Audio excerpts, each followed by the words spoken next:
Excusez-moi, c'est correct? OK. Mon nom est Prosper. Je viens de l'Église baptiste évangélique de Sherbrooke, Rock Forest. L'année dernière, j'étais déjà passé. Et le pasteur Morissette m'a contacté pour que je vienne apporter le message de Dieu aujourd'hui. Je suis très heureux, comme toujours, d'être parmi vous. Je me rends compte, je voyage dans plusieurs églises, mais je me rends compte qu'ici, il y a une spéciale bonne humeur qui communique. Je me rends compte qu'il doit faire très bon vivre ici à Victoriaville. J'ai rencontré une dame tout à l'heure et elle m'a donné son âge, je n'en revenais pas. Je dis, mais quelle eau vous buvez ici pour être encore si jeune? Et il semble même que vous produisez de très bons joueurs de hockey. Hein? Ah là, je pense que la prochaine destination de Marguerite et Richard, mon épouse et mon garçon, ce sera Victoriaville quand on aura besoin de déménager.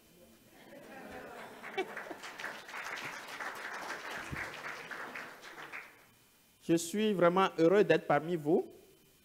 Le pasteur Morissette a travaillé quelques années dans notre église comme évangéliste et on a collaboré ensemble. C'est depuis ce temps qu'il ne me lâche pas. Chaque fois qu'il a la possibilité, il me dit, est-ce que tu peux venir aider? Je dis, mais je suis là pour aider. Ce matin, je voudrais qu'on parle d'un sujet important. Je vais demander au PowerPoint, c'est ça, la grâce de Dieu, qui est la source de salut pour l'humanité. Le salut, c'est par la grâce. Et le texte que nous allons lire se trouve dans Éphésiens chapitre 2, versets 3 à 9. Si vous tournez vos Bibles,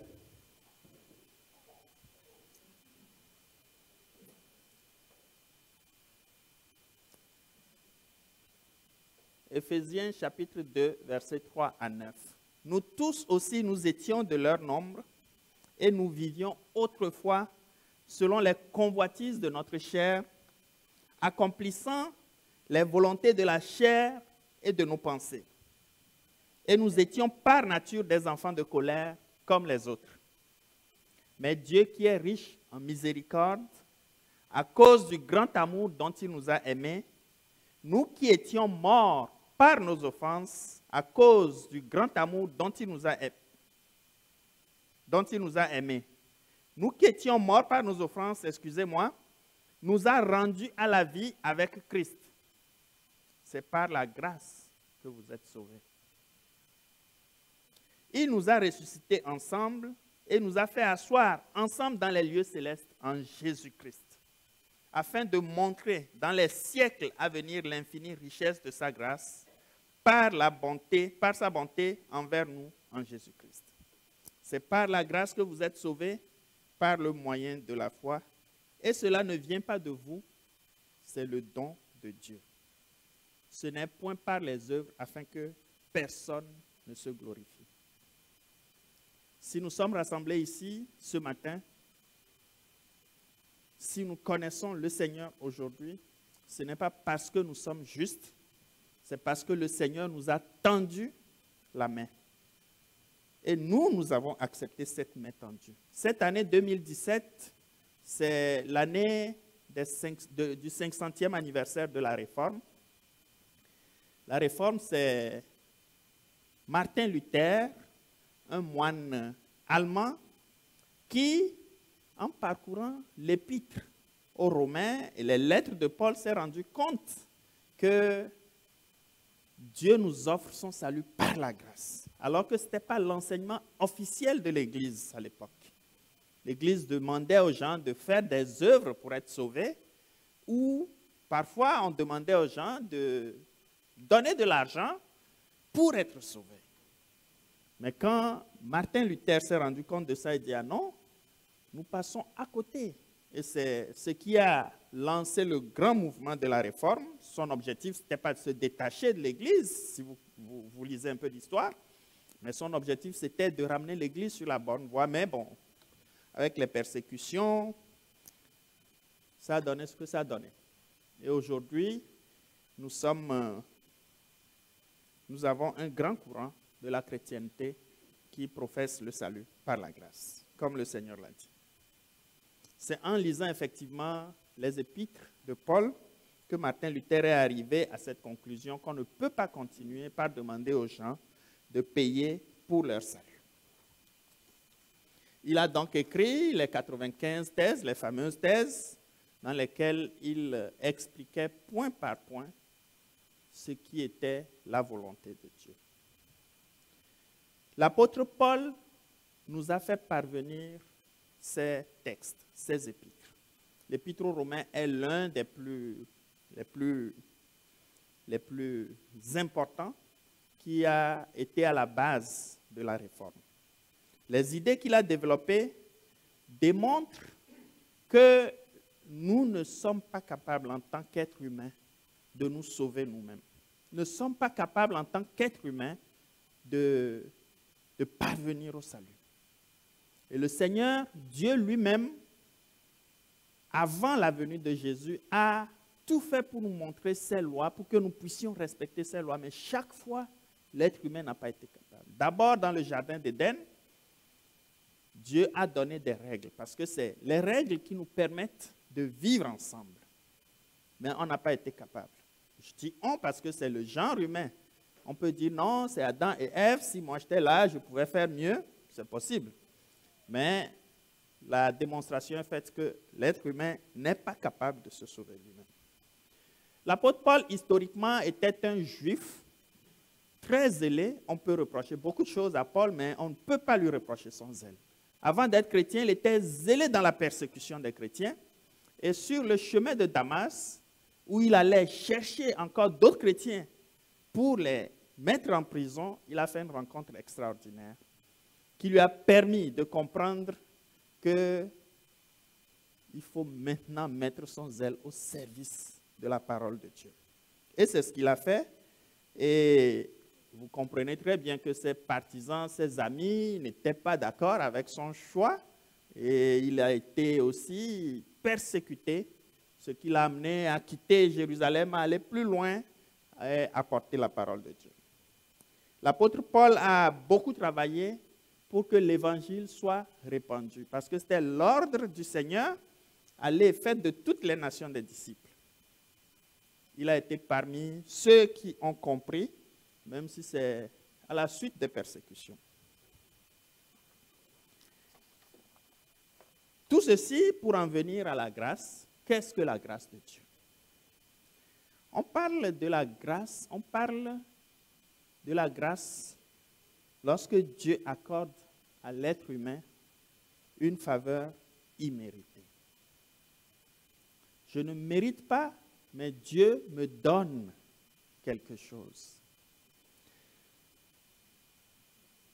Le mot qui a servi au mot grâce, le mot grec qui a permis de le traduire par le mot grâce, a servi à traduire beaucoup de mots aussi. On parle de faveur, on parle de libéralité, la libéralité, le don. On parle aussi de l'obligation, être obligé de. Bien que la grâce de Dieu, ce n'est pas une obligation, mais on a traduit dans certains contextes ce mot par être obligé. Digne de louange, offrir notre grâce, faire grâce, digne de louange, de gré, c'est-à-dire sans obligation. C'est un don et un secours que Dieu nous accorde de façon surnaturelle pour que nous puissions être sauvés. Mais dans le monde, ici, on peut parler aussi de la grâce. Par exemple, un chef d'État qui accorde sa grâce à un justicier. Quelqu'un qui a été condamné par la justice et qui mérite sa peine, le chef de l'État peut décider de lui accorder sa grâce présidentielle. Il ne mérite pas d'être pardonné, mais on lui accorde ce pardon-là. Le bénéficiaire de la grâce devrait donc purger sa peine, parce que c'est une peine prononcée par la justice, mais pour des raisons propres au chef de l'État, il décide de lui faire grâce. Cela démontre donc que la grâce met de côté la justice. Parce qu'on ne peut pas appliquer la justice et faire grâce en même temps. quand la grâce vient, la justice cède sa place. Dans le cadre spirituel, Dieu nous a accordé sa grâce. Mais pourquoi nous a-t-il accordé sa grâce? D'abord parce que nous avons une nature humaine différente de celle de Dieu. Dieu est parfait, il réside dans la gloire et dans la lumière. Et sa nature n'a aucune commune mesure avec notre nature. Nous ne pouvons pas résider dans sa présence et survivre.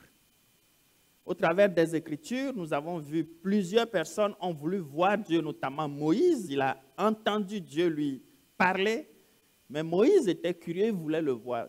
Personne ne peut voir Dieu, parce que sa nature n'est pas la même que la nôtre. Nous ne pouvons pas le voir et vivre. Même Moïse qui l'a entendu, qui a insisté, quand il est revenu du mont Sinaï, son visage illuminait, alors qu'il n'a même pas pu voir Dieu. C'est dire que nous n'avons pas la même nature avec Dieu. Et nous, notre nature est une nature de chair, de sang et attachée au péché. Pour cela, il faut que Dieu trouve un moyen de pouvoir rentrer en communication avec nous. Et il le fait au travers de ce don, de cette grâce qu'il nous accorde. Dans l'Ancien Testament, les sacrificateurs, les grands prêtres, les grands sacrificateurs devaient rentrer dans l'endroit appelé le lieu très saint une fois par année pour apporter les sacrifices. On estime que c'est l'endroit où Dieu existait, où Dieu résidait, mais c'est seulement les grands sacrificateurs qui pouvaient rentrer là-bas une fois par année. C'était exceptionnel de pouvoir rentrer dans sa présence. La deuxième raison pour laquelle nous avons besoin de la grâce, c'est notre nature. Notre nature est attachée au péché. Il faut que nous fassions une distinction entre notre nature et l'image. Nous sommes créés à l'image de Dieu. Mais notre nature n'a rien à voir avec cette image-là. Dans Genèse chapitre 1, versets 27 et 28, on nous parle de Dieu qui nous a créés à son image. Cela signifie que notre ancêtre Adam est créé pour ressembler à Dieu sous trois aspects. D'abord, sur le plan intellectuel, l'homme a été créé doué de raison. C'est vrai qu'aujourd'hui, certains veulent prêter aux animaux cette capacité de raisonner, mais Dieu nous a créés doués de raison. Capables de choisir, ce qui reflète donc l'intelligence et la liberté de Dieu. Sur ce plan, nous sommes capables de raisonner, capables de choisir comme Dieu. Donc, nous sommes à son image. Le deuxième point, c'est sur le plan moral. Nous sommes créés innocents et parfaitement justes, même si notre nature est une nature de péché. Ce qui reflète la possibilité pour nous de rentrer dans la sainteté de Dieu. Dieu est saint et nous devons être saints pour entrer dans sa présence. Le troisième point, c'est le plan social. L'homme a été créé pour entretenir des relations, pour aimer. Et c'est la nature aussi de Dieu trinitaire. Dieu, trois fois saint, Dieu trinitaire, Dieu amour. Sur ces trois aspects, nous sommes à l'image de Dieu. Mais nous ne sommes pas de sa nature parce que Dieu est esprit, selon 2 Corinthiens chapitre 3, verset 17. Il vit d'éternité en éternité. Nous ne sommes pas éternels. Nous naissons et nous mourons. Dieu est incorruptible. Ce n'est pas le cas de nous, les hommes en tout cas. Il est invisible selon 1 Timothée 1,17. Pour ces trois raisons, pour entrer en contact avec nous, il faut un moyen. Et ce moyen, c'est la grâce. Et notre nature est environnée de péché. Nous vivons dans un monde où nous sommes environnés de péché, ce qui est incompatible avec la nature de Dieu. La troisième raison, c'est la loi.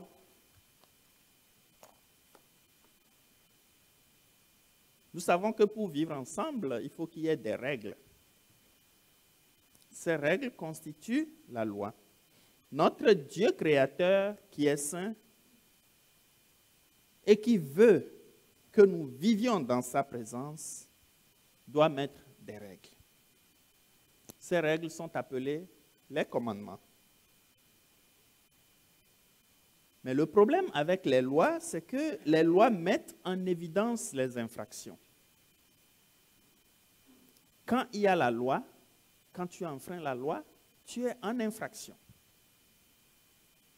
Par exemple, la route qui passe devant l'église, si on décide de mettre des feux de signalisation au beau milieu de la route, ça veut dire qu'il y a une nouvelle loi qui a été créée.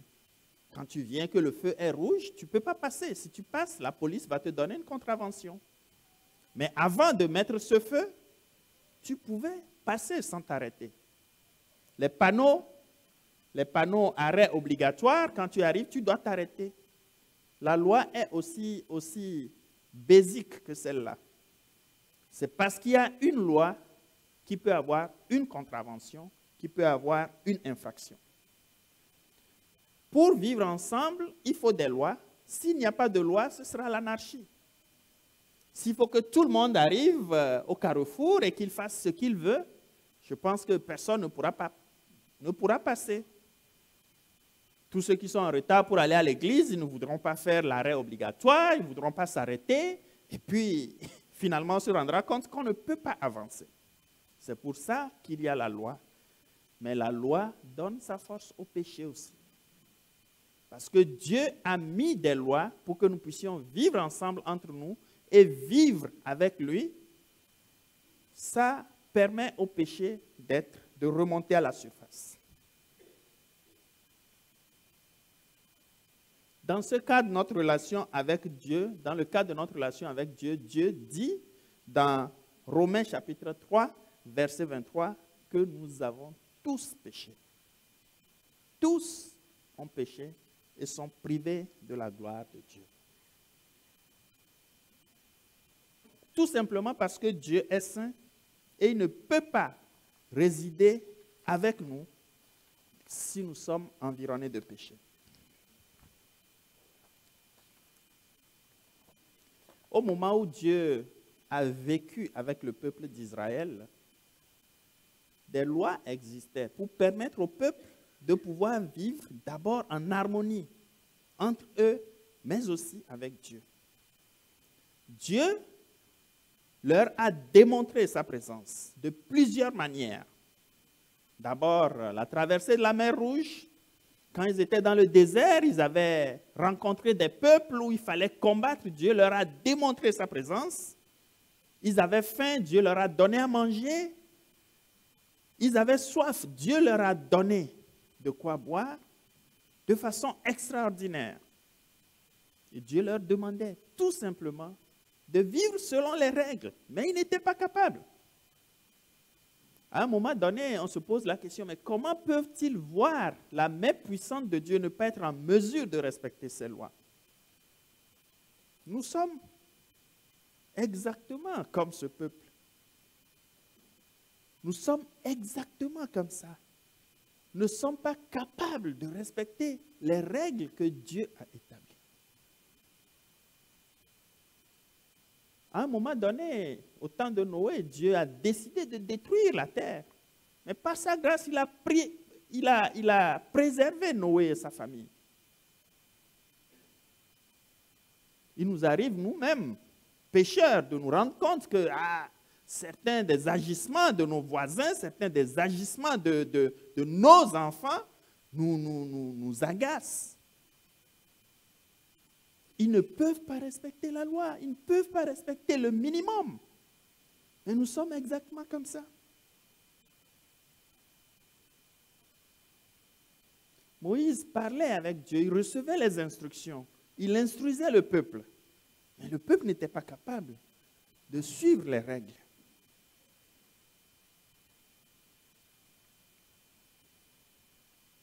Ne sont pas en mesure de respecter la loi divine. Beaucoup de gens pensent le contraire. Mais la réalité est celle-là. Nous ne sommes pas en mesure de suivre les règles. Parfois, c'est parce que nous ne les connaissons pas, ces règles.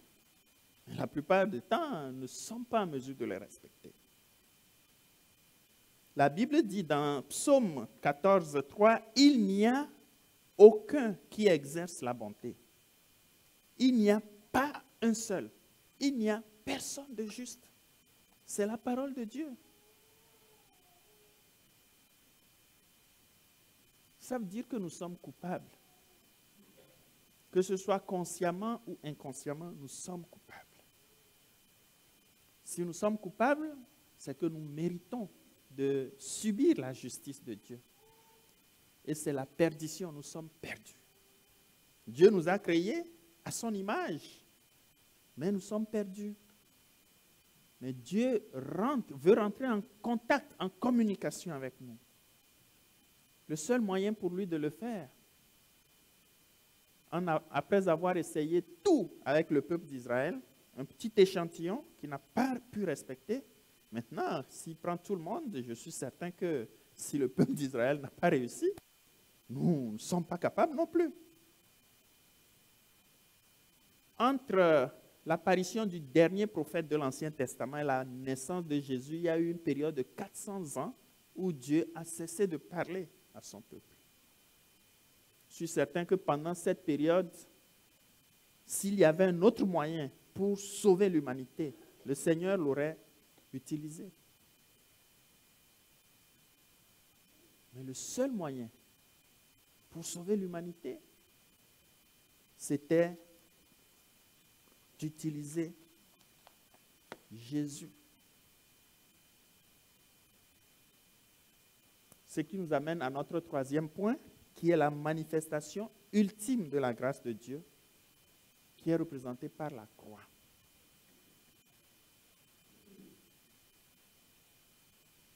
Dieu a manifesté sa bienveillance, comme l'avons vu tout à l'heure, envers son peuple, à travers sa marche avec le peuple d'Israël. Dans l'Ancien Testament, nous avons vu comment le peuple d'Israël était privilégié. Dieu a pris soin d'eux dans le détail.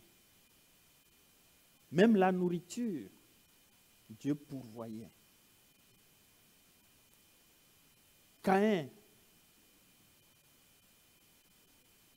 a tué son frère, malgré tout ce que Dieu a donné à l'homme comme recommandation. Abraham, qui a tout laissé pour suivre Dieu, pour aller sur une terre inconnue, Dieu lui a fait de grandes promesses. Mais Abraham pensait que Dieu tardait ou Dieu ne pouvait pas l'aider. Abraham, qui a été appelé le père de la foi, nous avons vu comment, lui aussi, il n'a pas pu respecter la loi divine. Ceux qui ont eu des contacts privilégiés avec Dieu, ils n'ont même pas réussi.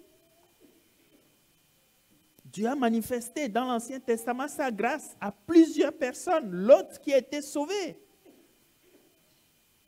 Noé, j'en ai parlé tout à l'heure, au temps du déluge. Dans le désert, le peuple s'est rebellé contre Dieu. Et ils ont été mordus par des serpents, mais Dieu a prévu un moyen extraordinaire pour les sauver, en élevant le serpent d'airain, qui préfigure la croix de Jésus. Toutes ces manifestations de la bienveillance de Dieu envers le peuple ne sont rien par rapport au sacrifice de Jésus sur la croix. C'est ça la manifestation ultime de la grâce de Dieu. C'est à la croix que Dieu a définitivement réglé le problème du péché. Le problème de péché de l'être humain a été réglé définitivement à la croix. Ce qui s'est passé avec Jésus à la croix nous devons bien le comprendre et en saisir son importance. Ça ne veut pas dire que la nature de l'homme a changé. Nous sommes toujours des pécheurs. Mais quand nous acceptons le Seigneur Jésus, Jésus nous couvre de son sang. C'était le seul moyen pour Dieu de sauver l'humanité. C'est-à-dire faire passer Jésus au travers de la mort. Parce que c'est par le sang qu'il faut couvrir le péché. Dans l'Ancien Testament, il y avait des sacrifices qui se faisaient régulièrement, mais il fallait qu'on recommence chaque fois. Mais maintenant, une fois pour toutes, le problème du péché est réglé. Ça veut dire qu'au travers de notre Seigneur Jésus, nous sommes déclarés saints. Au travers du sang de Jésus, nous pouvons rentrer en contact avec Jésus, avec Dieu. Maintenant, nous pouvons parler à Dieu. Nous pouvons prier. Ce soir, il y aura la réunion de prière. Il n'y aura pas un intermédiaire entre vous et Dieu. Il n'y aura personne pour prendre vos prières et aller dans la salle ou bien dans le lieu très saint pour que Dieu puisse vous écouter. Vous pouvez parler directement à Dieu. Et quand vous acceptez la main tendue de Dieu, vous êtes sauvés, définitivement sauvés. Nous devons comprendre cela. Ça a coûté la vie à notre Seigneur.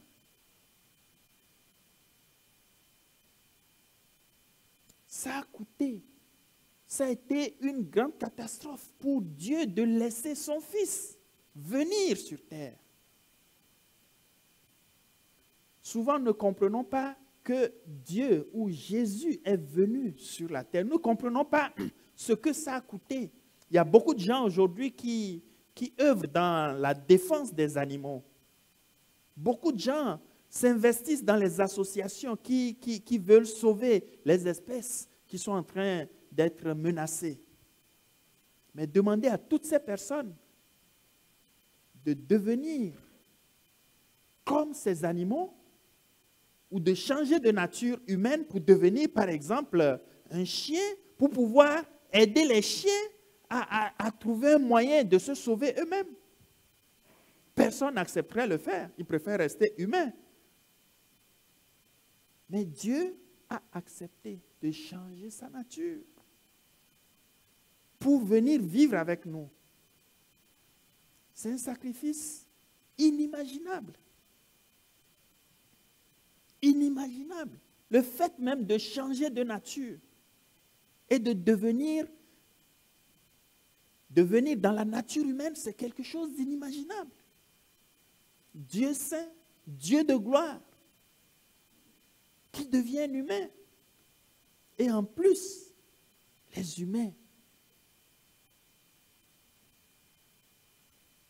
ne veulent pas l'accepter. Ils le mettent à mort. Ce n'est pas une mort naturelle, pas une mort simple, mais une mort humiliante sur la croix. À gauche et à droite de Jésus, il n'y avait pas des rois, non. C'était des criminels qui étaient autour de lui. On l'a associé aux criminels. Lui, Dieu, qui a accepté de prendre notre nature. Nous devons comprendre cela. Comprendre l'acte que Dieu a fait pour que nous puissions rentrer en communion avec lui et accepter sa main tendue. Je pense que cette année, comme je le dis, c'est le 500e anniversaire de la Réforme. Si nous pouvons utiliser cette année pour lire les épîtres de Paul et comprendre réellement ce que Dieu a fait pour nous, passer au travers des commentaires bibliques, ça nous permettra de recentrer notre intérêt sur le Seigneur Jésus. C'est à la croix que tout a été réglé. Christ est mort il y a 2000 ans, mais son sacrifice est toujours présent pour nous aujourd'hui, pour les générations qui vont venir. Alors qu'avant, il fallait chaque année tuer des animaux pour que Dieu puisse oublier un peu les péchés que nous avons commis. Mais maintenant, le sacrifice de Dieu est là pour toujours, sans tâche. Toutes les générations qui viendront n'auront qu'une seule chose à faire, accepter ou refuser.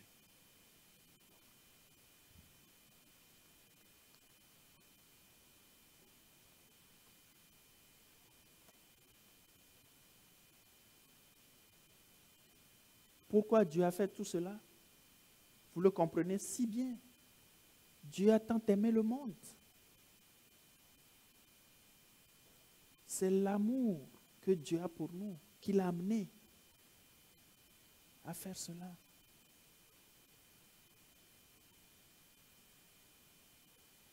Il a tant aimé le monde qu'il a donné son Fils unique. Et nous demande une seule chose, afin que quiconque croit en lui, pas le peuple juif seulement, quiconque croit en lui. C'est une grâce. Si le chef de l'État offre sa grâce présidentielle à un condamné, et le condamné dit non, je ne veux pas de grâce, je veux passer par la justice, on ne peut rien. La grâce, il faut que tu l'acceptes. Quand on t'offre la grâce, il faut que tu l'acceptes. Mais si tu refuses, on ne peut rien pour toi. C'est exactement dans la même situation que nous sommes.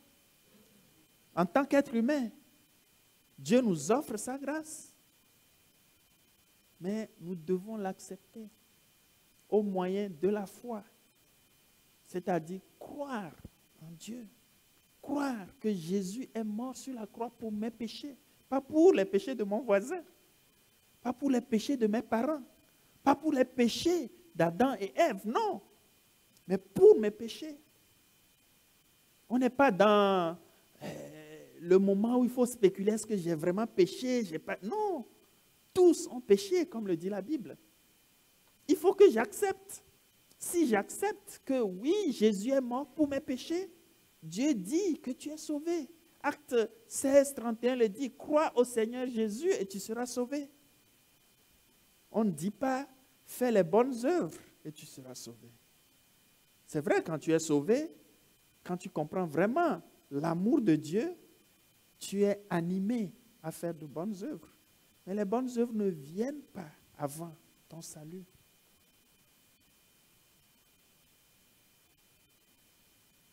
Comme l'Église l'a enseigné, ce n'est pas en faisant des indulgences ou en donnant de l'argent à l'Église que tu es sauvé. Ce n'est pas vrai. La parole de Dieu est claire là-dessus.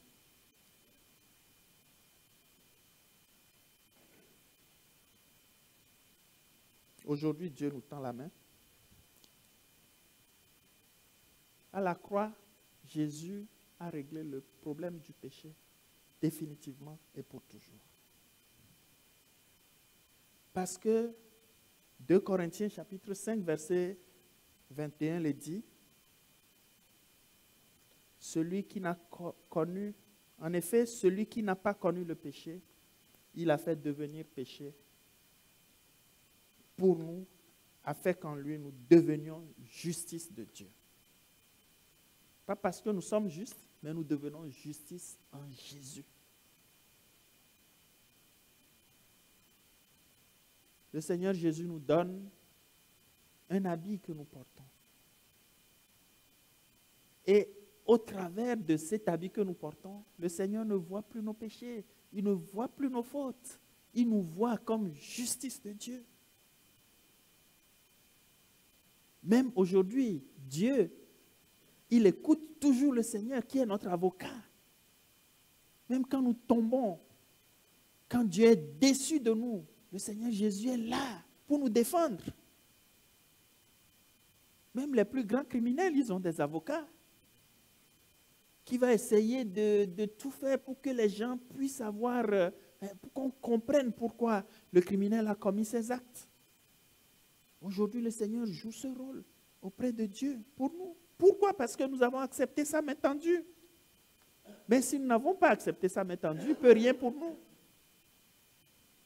Il est mort pour l'humanité et nous devons accepter. Ce qui nous amène au 4e point, le salut maintenant disponible pour tous. Quelle est ta réponse? Quelle est ta réponse à la main tendue de Dieu? Aujourd'hui, 2000 ans après la mort de Jésus, on parle encore de lui. Son salut nous est parvenu. Notre réponse, la seule réponse qui vaille la peine, c'est de l'accepter. Et c'est la volonté de Dieu que nous parvenions au salut. S'il a accepté de se départir ou de se séparer de son Fils, s'il a accepté que son Fils passe par le supplice de la croix, c'est parce qu'il veut que nous puissions être sauvés.